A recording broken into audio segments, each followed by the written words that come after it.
کیا ہم نے کبھی ٹھہر کر یہ سنجیدہ سوال خود سے کیا ہے کہ ہم بحیثیت معاشرہ آخر کس سمت میں بڑھ رہے ہیں، جہاں انسانوں کے ہجوم میں رہتے ہوئے بھی دل ایک دوسرے سے کٹ چکے ہیں، رشتے مفاد کی ترازو میں تولے جانے لگے ہیں اور اقدار کی جگہ مصلحت نے لے لی ہے۔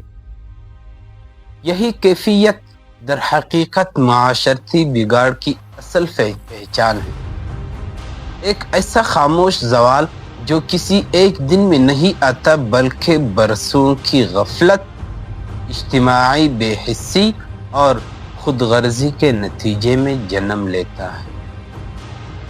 حالانکہ قرآن ہمیں واضح طور پر متنبہ کرتا ہے۔ قرآن میں اللہ تعالیٰ فرماتا ہے، آیت قرآنی ہے، ان اللہ لا یغیر ما بقوم حتی یغیروا ما بانفسهم۔ بے شک اللہ کسی قوم کی حالت نہیں بدلتا جب تک وہ خود اپنی حالت نہ بدلے، مگر ہم تبدیلی کی ذمہ داری خود پر لینے کے بجائے ہمیشہ حالات، نظام یا دوسروں کو مورد الزام ٹھہراتے ہیں۔ اس بگاڑ کی بنیاد اس وقت مزید گہری ہو جاتی ہے جب خاندانی نظام کمزور پڑنے لگے، والدین کردار سازی اور فکری تربیت کے بجائے صرف ضروریات زندگی کی فراہمی کو کافی سمجھنے لگے، اور نئی نسل اخلاقی رہنمائی کے بجائے اسکرینوں اور وقتی رجحانات سے اپنی سوچ تشکیل دے۔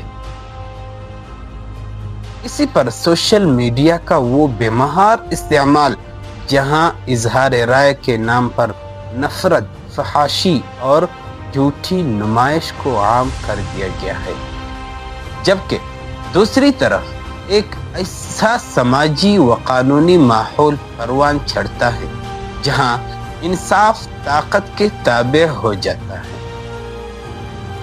حالانکہ حضرت علی رضی اللہ عنہ کا قول ہے، معاشرہ کفر کے ساتھ تو قائم رہ سکتا ہے مگر ظلم کے ساتھ نہیں۔ نتیجتاً معاشرہ اعتماد، برداشت اور رحم جیسی بنیادی انسانی قدروں سے محروم ہوتا چلا جاتا ہے۔ اس زوال کے اثرات ہمیں جرائم کے بڑھتے ہوئے رجحان، نوجوانوں کی مایوسی و ذہنی انتشار، بزرگوں کی بے توقیری اور انسان سے بے حس ہو جانے کی صورت میں واضح دکھائی دیتے ہیں۔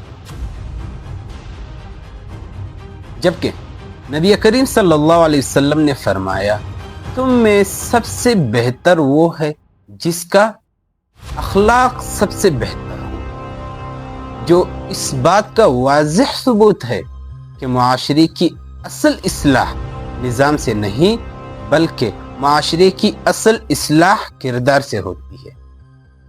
لہذا اصل سوال یہ نہیں کہ قصوروار کون ہے، بلکہ اصل سوال یہ ہے کہ اصلاح کا آغاز کہاں سے ہو، کیونکہ معاشرہ کسی ایک فرد یا ادارے کا نام نہیں بلکہ ہمارے رویوں، سوچوں اور اعمال کا مجموعہ ہے، اور اس کی بہتری کی ذمہ داری بھی ہم سب پر عائد ہوتی ہے۔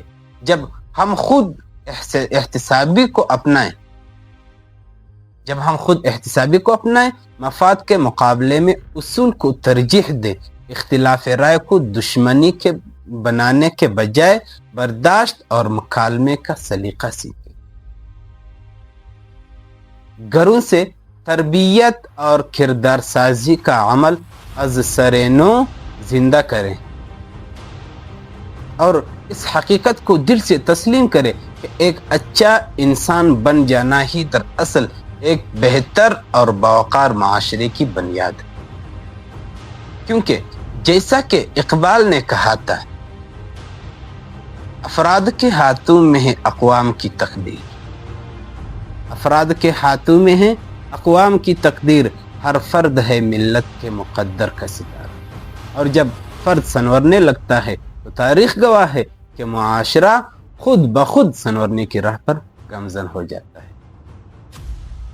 لہذا اصلاح خود کی کرنی چاہیے، اصلاح خود کی کرنا ضروری ہے، اصلاح اپنے اعمال کی کرنا ضروری ہے، اصلاح اپنے بچوں اپنے گھر والوں کی کرنا ضروری ہے، تربیت اپنے بچوں کو دینا ضروری ہے۔ آج اگر ہم بھول گئے کہ بچوں کو تربیت کیسے دی جاتی ہے تو دور نہیں کہ ہمارے بچے ہی ہماری زندگی کو اپنے ہی گھر میں تنگ کروا دیتے ہیں۔ لہذا سوچنا چاہیے کہ سنورنا کہاں سے شروع کی جائے، آغاز کہاں سے کی جائے، شروعات کس چیز کی جائے۔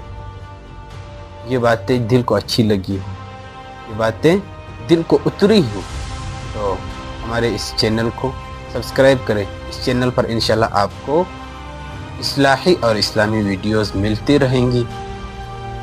تب تک دعا میں یاد رکھیے گا۔ اللہ تعالیٰ سے دعا ہے کہ ہم سب کو ان باتوں پر عمل کرنے کی توفیق عطا فرمائیں۔ اللہ حافظ۔